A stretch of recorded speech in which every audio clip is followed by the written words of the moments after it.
আসসালামু আলাইকুম। আপনি সবাই কেমন আছেন? আমিও আল্লাহর রহমতে ভালো আছি।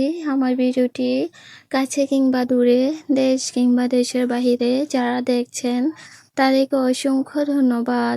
সকাল সকাল বাবা একটা জালি নিয়ে আসছে। এদিকে মিষ্টি লাউ শাকগুলা শাশুড়ি মা কেটে দিয়েছে। এই শাকগুলো আমাদের নিজের টালের থেকে আনা।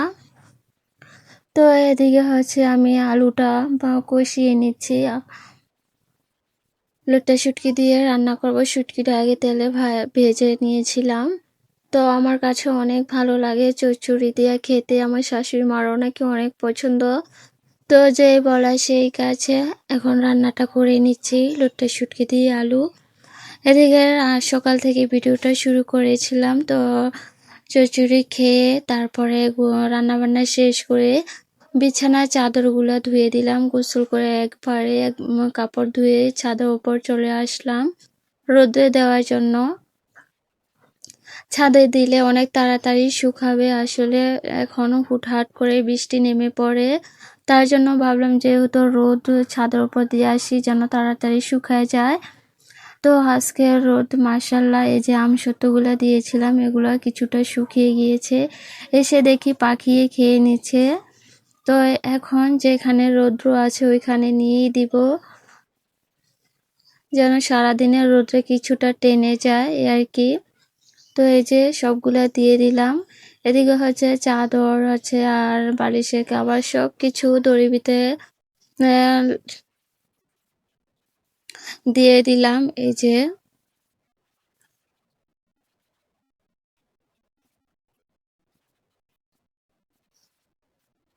আমার ভিডিওটি যদি ইউটিউব চ্যানেল থেকে দেখে থাকেন প্লিজ সাবস্ক্রাইব করে পাশে থাকবেন।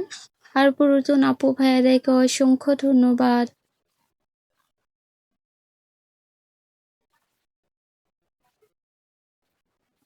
প্রায় 2 থেকে 3 বছর হয়ে গিয়েছে ইউটিউব চ্যানেল আমার। কোনো কিছুই পাচ্ছি না, ইউটিউব আমাকে কিছুই দেয় না এই পর্যন্ত। ওয়েস্ট টাইম তো শুধু হয় না, কেটে যায় অল্প থেকেই আরো অল্প হয়ে যায়, মানে কেটে নিয়ে যায়। জানি না কেন এরকম হচ্ছে আমার সাথে। আপনাদের যদি জানা থাকে প্লিজ আমাকে কমেন্টে জানাবেন। ভেবেছি যে ইউটিউব ছেড়ে দিব আর ভিডিও ছাড়বো না, আমার কাছে এখন আর ভালো লাগে না। তো যাই হোক, আপনাদের একটু একটু ভালোবাসায় মনে হয় যে না আমি একটু ধৈর্য ধরে থাকি। আপনারা যেহেতু আমাকে এত ভালোবাসা সাপোর্ট করেন, কিন্তু অনেক সময় মন চায় যে না ছেড়ে দেয়, কোনো ভিউ হয় না। আর আপনারা যদি আমার ভিডিওটি দেখে থাকেন ফুল ওয়াচ করে দিবেন। আপনাদের সবার ভিডিও আমি লাইক দিয়ে ফুল ওয়াচ করে দিই যে কয়টা ভিডিও দেখি, কিন্তু আমার ক্ষেত্রে ব্যতিক্রম, কেউই আমার পুরো ভিডিও দেখে না, জানি না কেন। আপনাদের কিরকম ভিডিও পছন্দ আমাকে একটু কমেন্টে জানাবেন। যেহেতু গ্রামে থাকি, গ্রামের যা যা সামনে আছে মানে ফুটিয়ে উঠানোর চেষ্টা করি এই ভিডিওর মাধ্যমে।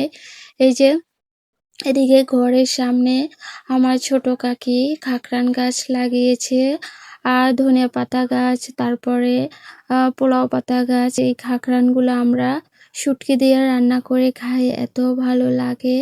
খাকরানগুলো মোটা হলে রান্না করে খাবো। আর এদিকে আমার শিফামাকে দেখার জন্য ভাবিদের বাড়িতে চলে আসলাম। এসে দেখে একটা কালো বিড়াল বসে আছে।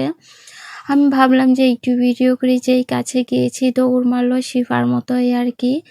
এদিকে এই যে দেখেন কচু গাছগুলো এত সুন্দর, কি বলবো, মাশাআল্লাহ মাশাআল্লাহ, সবুজ আর সবুজ, মনটা ভরে যায় এই গাছগুলা দেখলে।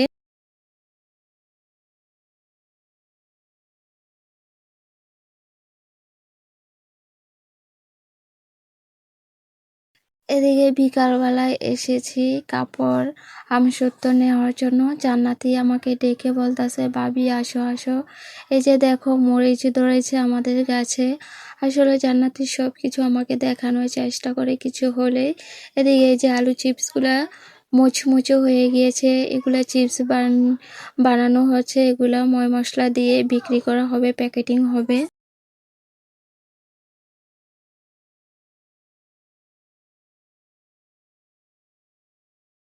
এখানে বেগুন গাছটার ভিতরে ফুল আসছে।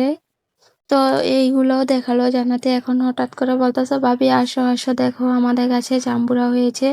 ওই যে দেখো জাম্বুরা ধরে আছে। আজকের ব্লগ ভিডিওটি আপনাদের কাছে কেমন লেগেছে সবাই কমেন্টের মাধ্যমে জানাবেন। আজকের ভিডিও এই পর্যন্তই। আল্লাহ হাফেজ।